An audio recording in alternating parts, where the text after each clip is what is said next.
여러분, 눈이 허리까지 쌓인 강원도의 깊은 산골을 상상해 보십시오. 세상과 단절된 듯한 이곳, 낡은 초가집 굴뚝에서 희미한 연기가 피어오릅니다. 어머니, 밥물이 아주 잘 되었습니다. 입 벌려 보셔요. 투박하고 거친 손이 숟가락을 쥐고 조심스레 움직입니다. 사내의 이름은 삼돌입니다. 앞을 보지 못하는 노모를 위해 그는 자신의 손이 밥그릇인지 밥그릇이 손인지 모를 정도로 지극정성입니다.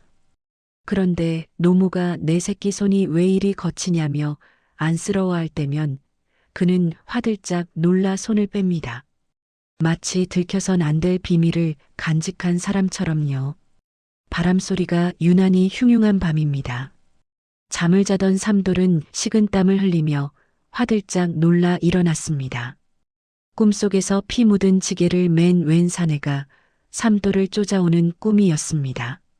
사실 그의 본명은 삼돌이 아닙니다. 3년 전 춘옥군에게 쫓기던 도망 노비 칠복, 그것이 그의 진짜 이름입니다. 산속을 헤매다 쓰러져 죽어있는 삼돌을 발견했을 때 칠복은 그를 구해주는 대신 그의 행세를 하기로 했습니다. 칠복에겐 새로운 인생을 살게 해줄 동아줄이었습니다.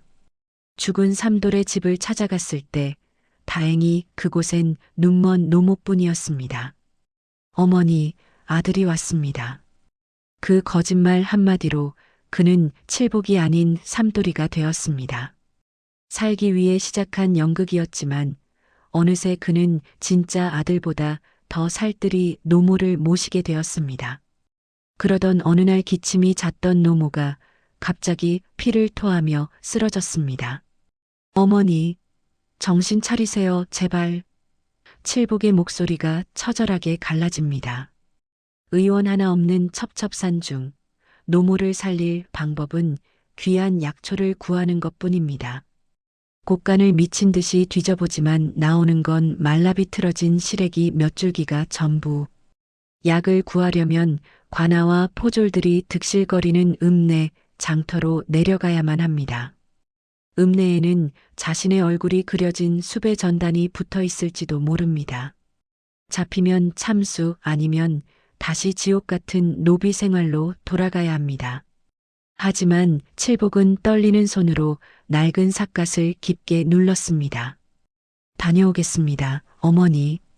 그는 결심한 듯 문을 박차고 눈보라 속으로 뛰어듭니다. 설 대목을 맞은 장터는 사람들로 발 디딜 틈이 없습니다. 칠복은 고개를 푹 숙인 채 약재상을 향해 잽싸게 움직입니다. 그때 저만치 관아 게시판 앞에 자신의 수배 전단을 보며 사람들이 웅성거리고 있습니다. 등줄기에 식은땀이 흐르지만 지금 멈추면 어머니가 죽습니다. 칠복은 애써 태어난 척 약재상 안으로 들어섭니다. 약재를 사기 위해 칠복은 품속에 꼬깃꼬깃 모아둔 전 재산을 내놓습니다. 그런데 약재상 주인의 눈초리가 심상치 않습니다. 칠복의 얼굴을 빤히 쳐다보며 말합니다. 자네 어디서 많이 본 얼굴인데? 칠복의 심장이 덜컥 내려앉습니다. 그는 대답도 하지 않고 약첩을 낚아채 뒷걸음질 칩니다. 게 섞어라.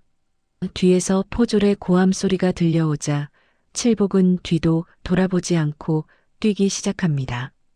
칠복은 눈 덮인 산길을 네 발 짐승처럼 기어오릅니다. 폐가 찢어질 듯 아프고 다리는 이미 풀려 감각이 없습니다.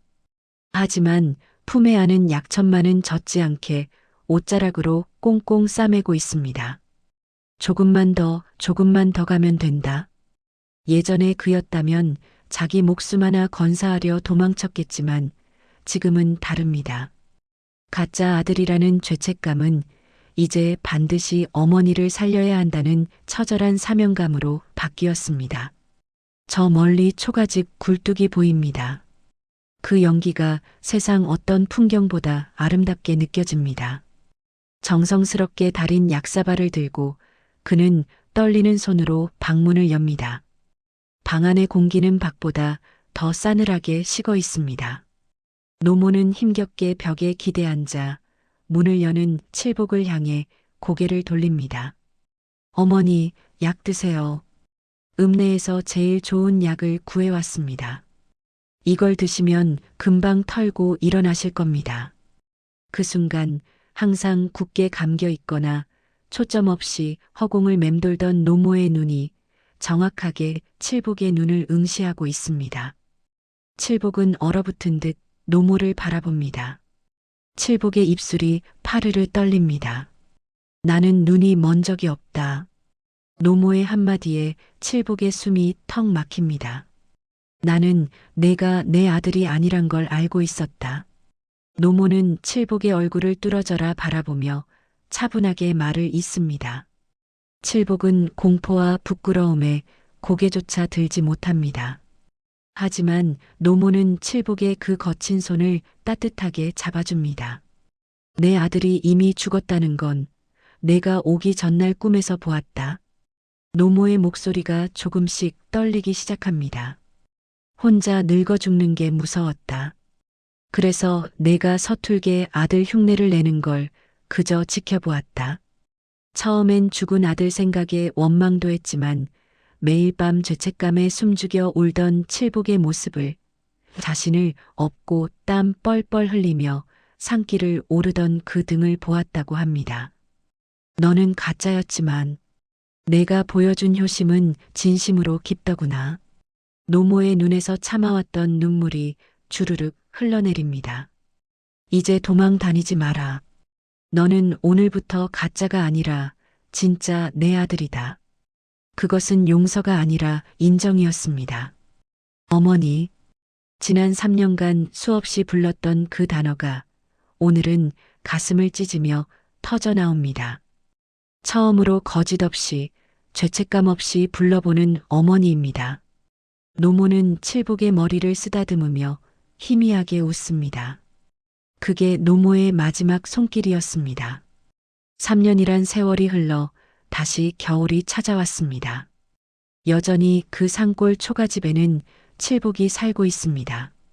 하지만 그의 눈빛은 이제 도망자의 그것이 아닙니다. 그는 아직도 매일 아침 노모의 묘소를 찾아가 인사를 올립니다. 핏줄로 이어진 것만이 가족은 아닐 겁니다. 서로의 상처를 보듬고 마지막까지 지켜주는 마음, 그것이 진짜 가족이 아닐까요? 작은 클릭 하나가 저에겐 다음 이야기를 시작할 용기가 됩니다. 구독과 좋아요 부탁드립니다.